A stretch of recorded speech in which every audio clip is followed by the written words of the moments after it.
You keep staring, human. Is the bulge between my legs distracting you? The asteroid station was quiet, almost too quiet. Only the soft hum of the life support system filled the air. Ethan Cole, a human engineer, sat on one knee inside the control room of a strange alien shuttle. He wiped the sweat from his forehead and looked at the control panel. It wasn't like any ship he had worked on before. The screens glowed faintly with colors that seemed to move on their own. The buttons pulsed softly, almost like the ship was breathing. He had been sent here to repair the shuttle after it crash-landed near the station. The request came with no details, just an urgent call for a skilled human mechanic. He didn't know who owned the ship. He didn't know what caused the crash. All he knew was that he was alone, here at least. He thought he was. Then, heavy footsteps echoed down the hallway. They were slow but powerful. The sound of metal boots on steel floors. Ethan straightened, his tools still in hand, from the cockpit.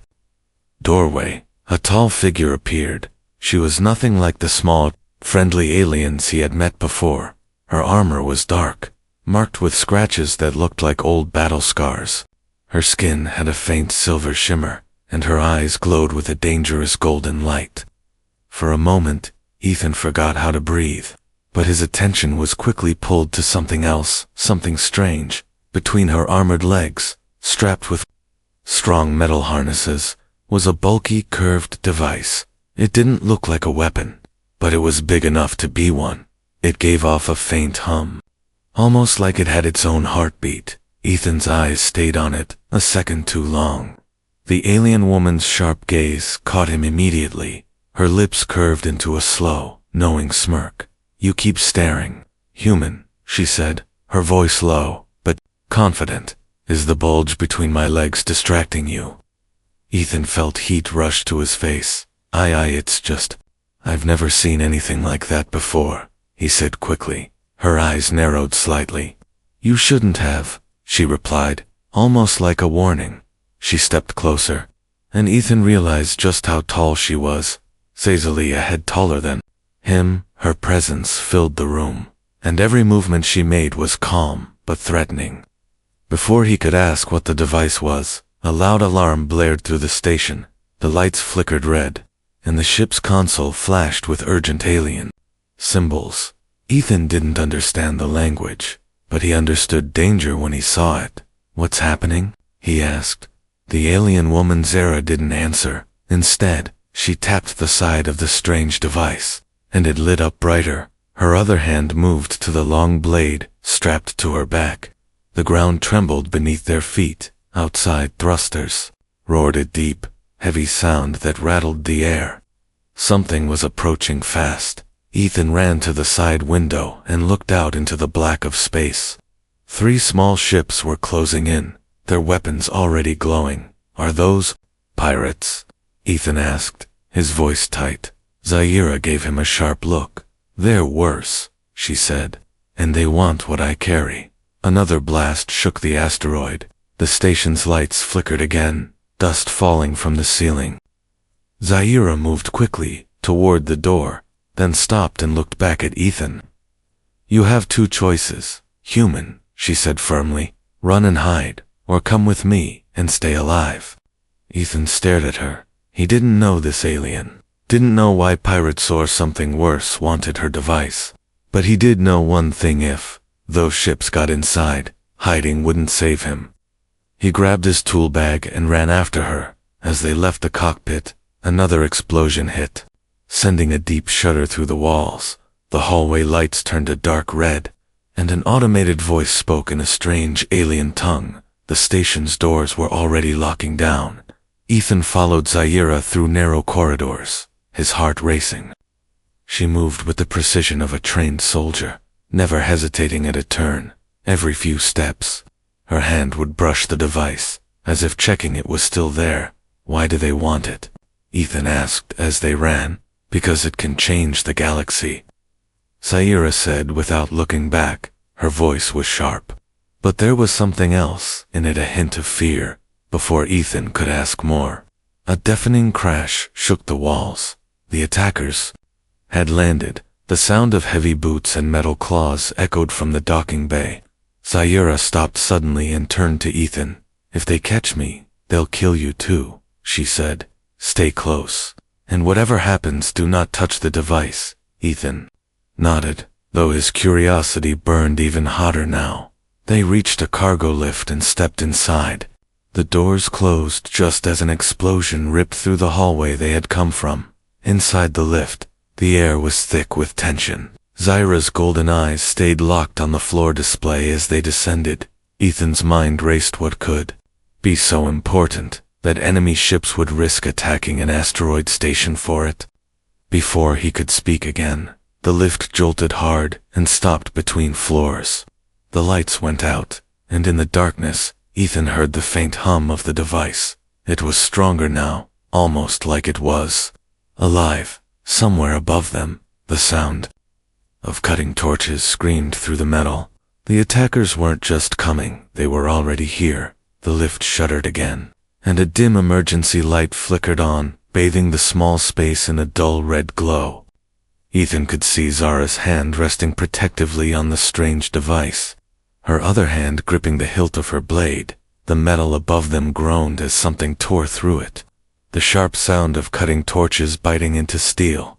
"They're here," Zaira muttered, her voice low but certain. Ethan's heart pounded in his chest. "What do they want from you?" he asked again. Her eyes shifted to him, golden and cold.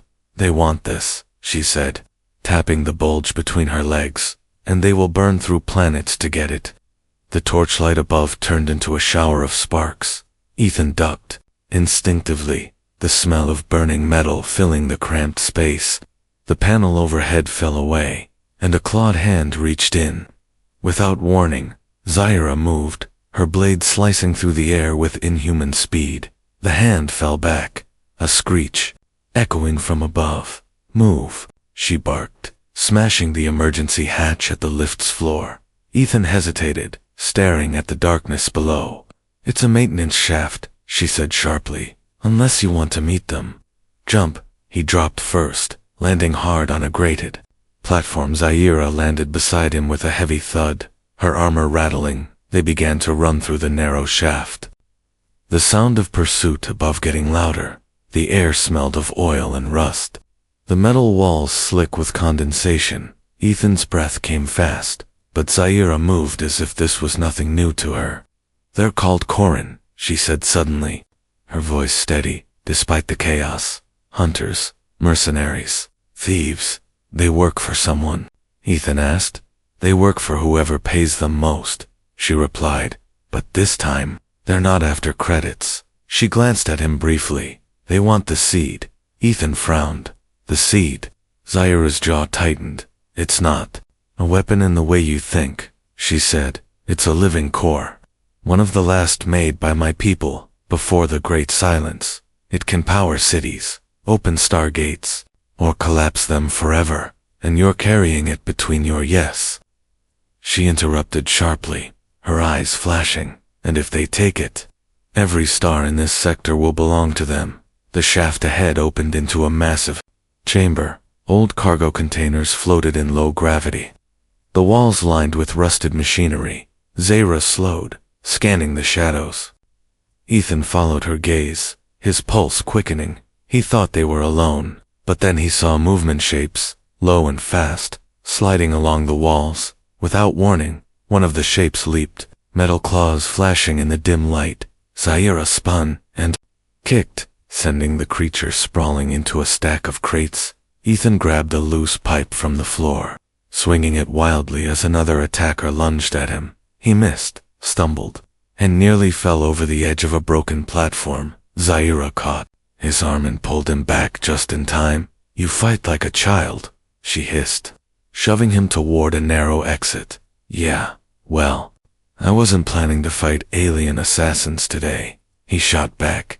The exit led into a small docking bay, empty except for a single battered shuttle. Zaira rushed to the controls, slamming her palm against a glowing panel. The door began to open, revealing the cold black of space beyond. "They'll follow us," Ethan said. "They'll try," she answered, strapping herself into the pilot's seat. Ethan hesitated, glancing at the strange device again.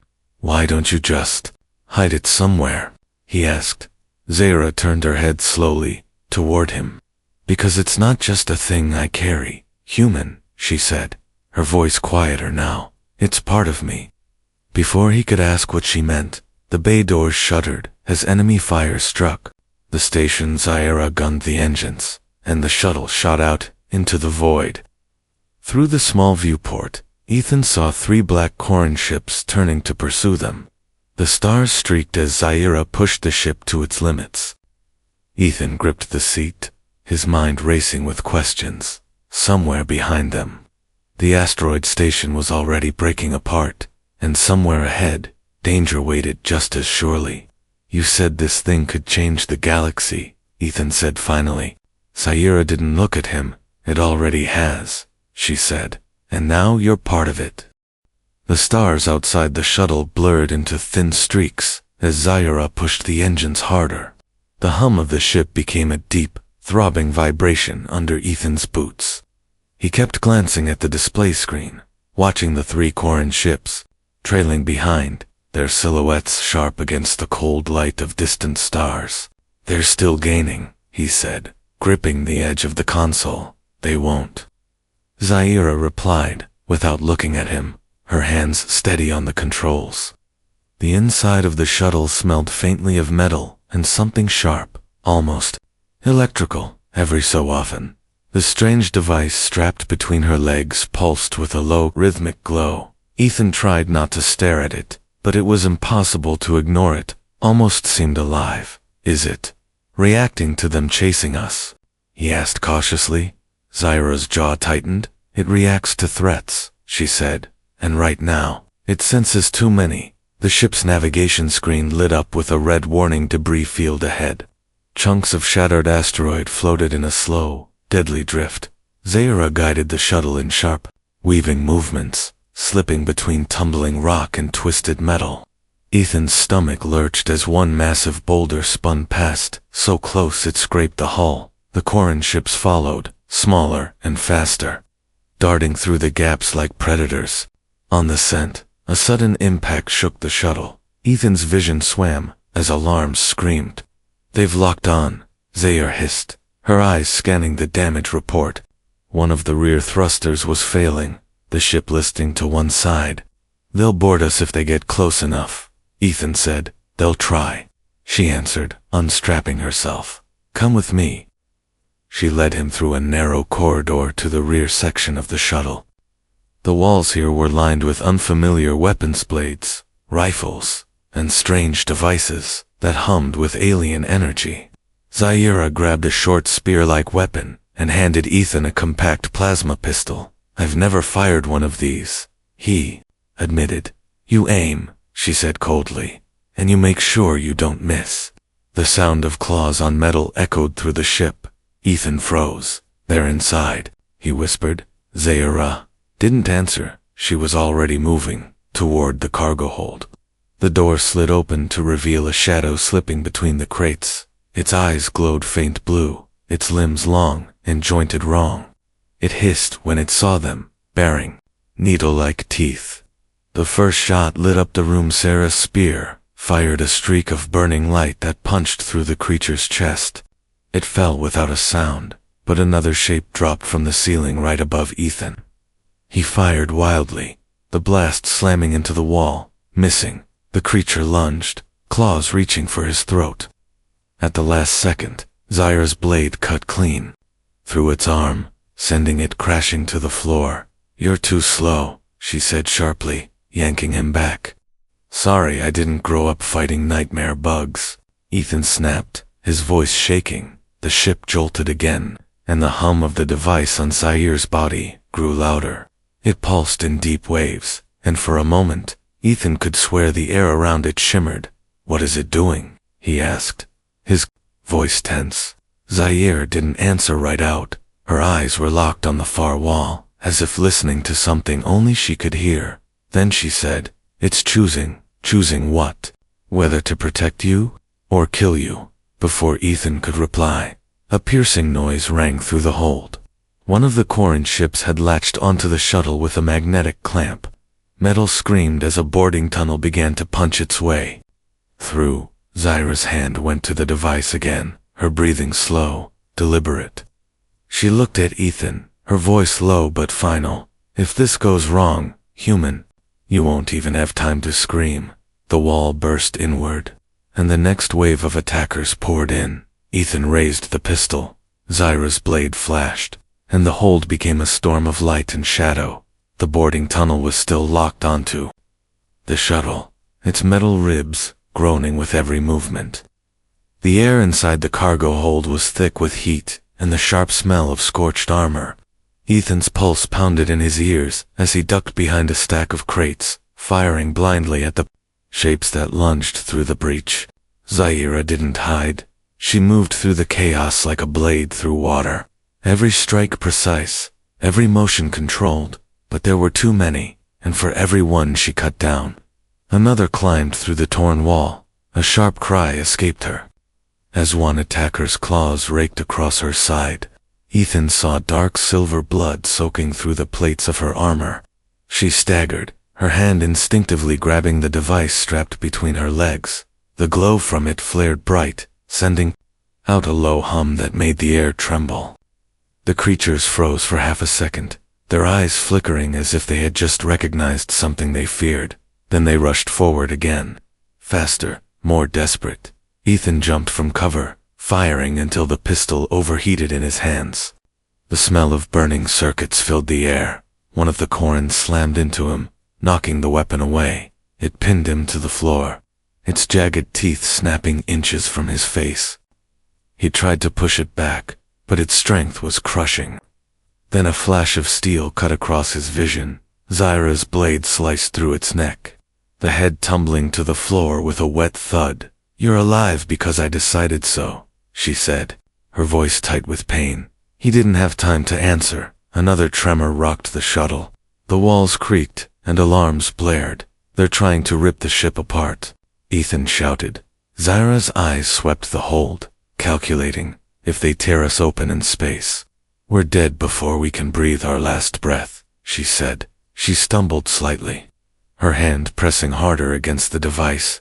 The light from it was no longer steady, pulsed faster, almost frantic. "What's wrong with it?" Ethan asked. "It's not meant to take damage," she said through gritted teeth. "If it breaks, the explosion will rip a hole through half this sector." Before Ethan could react, the largest of the Corin pushed through the breach. Its armor was thicker, its claws longer, and in its other hand it carried a strange hook-shaped weapon.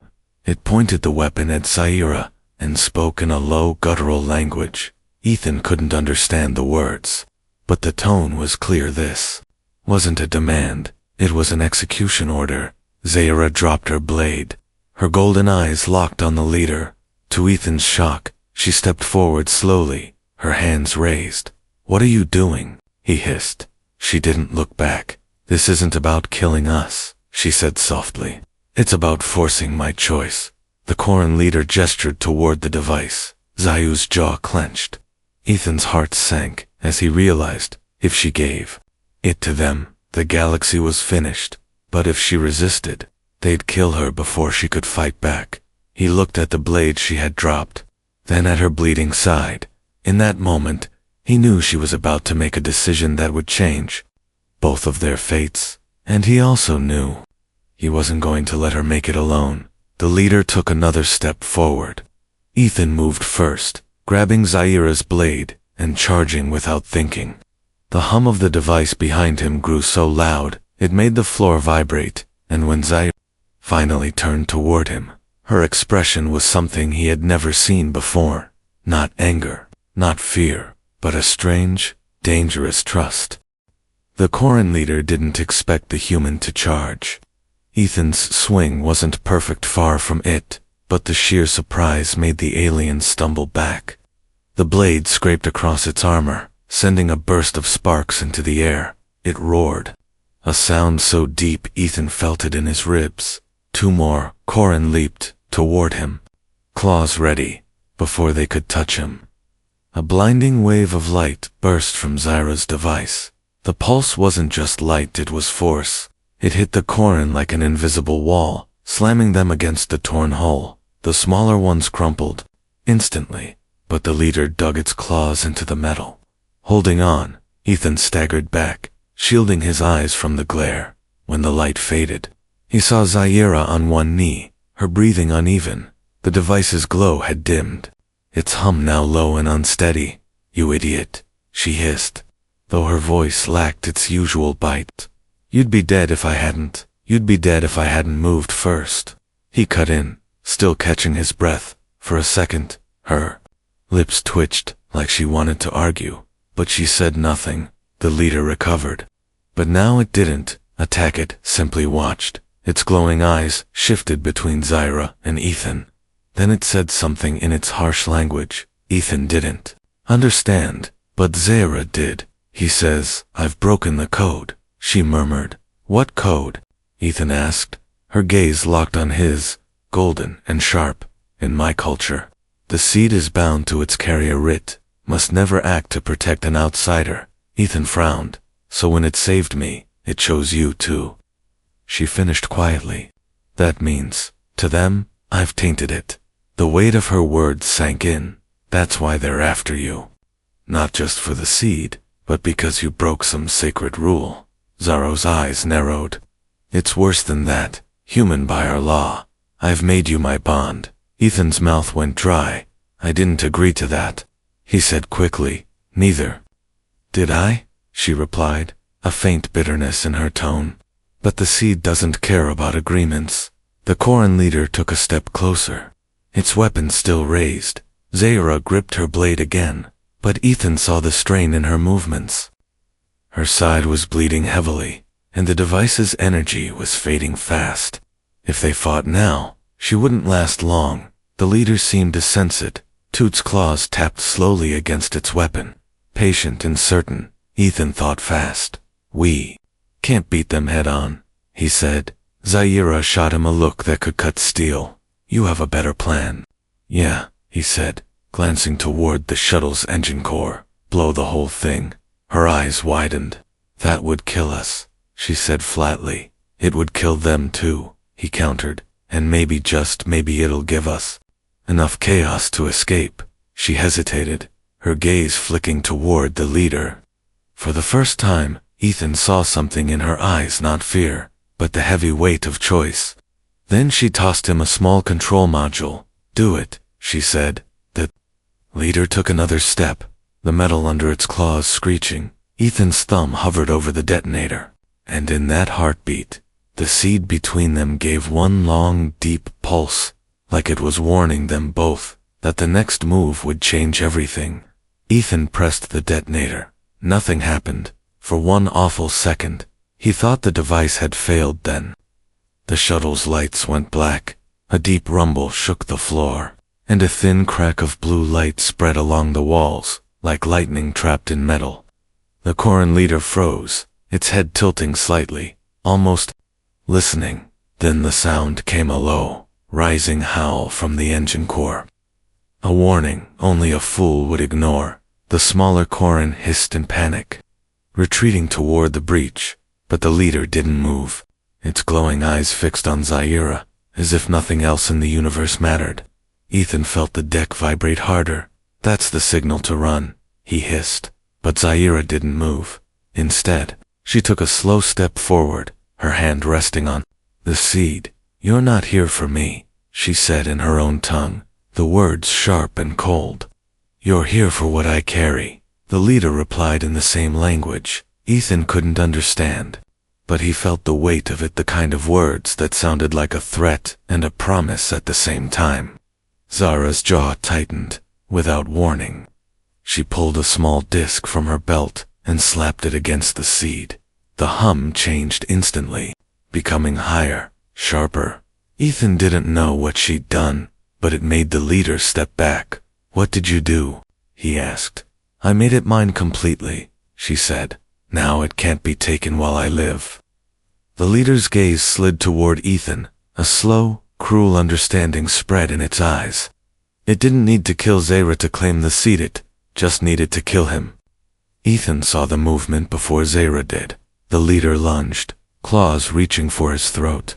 The explosion came before it could touch him, not from the core but from the outer hull. The docking clamps blew apart, sending the Corran ship spinning. Away into the void, Ethan blinked in shock as a new vessel appeared outside, sleek, black, and marked with symbols he didn't recognize. Zara's expression darkened. "That's not rescue," she said. The cums crackled to life, and a smooth voice filled the hold. "Zara of House Rin," it said. "You are ordered to surrender the seed and the human immediately." Ethan glanced at her. "Your people." She didn't answer. Her silence told him enough. This was worse than the Corran. Because this time, the ones hunting them weren't strangers. They were her own kind, and they had no reason to let either of them live. The voice on the cums spoke again, calm but cutting. "If you refuse, you will be destroyed." Zara looked at Ethan, her eyes unreadable, and in that moment, he understood whatever choice she made next would decide not just their fate, but whether the seed ever saw another sunrise. The black ship hovered outside the torn hull, like a silent predator. Its shadow fell over the shuttle, and every red warning light inside flickered in its presence. Ethan gripped the edge of a crate, feeling the weight of those calm, merciless words still echoing in the air. "Surrender the seed." And him, Zara stood motionless, the faint glow from the seed pulsing against her armor. Her golden eyes were locked on the viewport, but her thoughts were far away. Ethan could see it. She was weighing the impossible. If she handed over the seed, her people might spare her. But Ethan knew they would kill him without hesitation. If she refused, both of them would die here, and the seed would drift in the wreckage until someone else claimed it. The cum crackled again. "Last chance. Zara of House Rin. Honor your bloodline, or share the human's grave." Ethan expected her to speak, to argue, but instead, she turned slowly toward him. "You're not part of this war," she said quietly. "I should have left you on the station." "You didn't," he said, meeting her gaze. "And now we're in it together." A faint, almost reluctant smile touched her lips. Gone in an instant. She pressed something into his hand, a smooth crystal disc, no bigger than a coin. "If I fall, take this," she said. "Find a place called Varen's Hollow. They'll know what to do." "Zara, I'm not. You are now," she cut in, her voice firm. The black ship's weapons began to glow. Zara reached down, pressing her palm to the seed, and for a moment, the entire shuttle seemed to breathe. The hum grew into a deep, resonating thrum, shaking the air. Ethan felt it in his bones, a sound that was both alive and ancient. Her armor lit with thin streams of silver light, the glow tracing across her body like veins. "What's happening?" he asked. "It's answering me," she said, her voice like steel. "And it's angry." Outside, the black ship fired. A beam of burning energy ripped toward them, but before it could hit, the seed flared so bright, Ethan thought the world had split in two.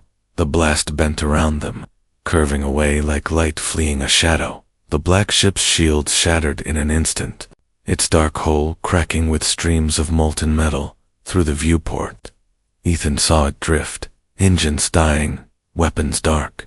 Zara's breathing was ragged now, her knees buckling, the seed's glow dimmed, its hum fading to a tired whisper. Ethan caught her before she fell. "Did we win?" he asked. She shook her head.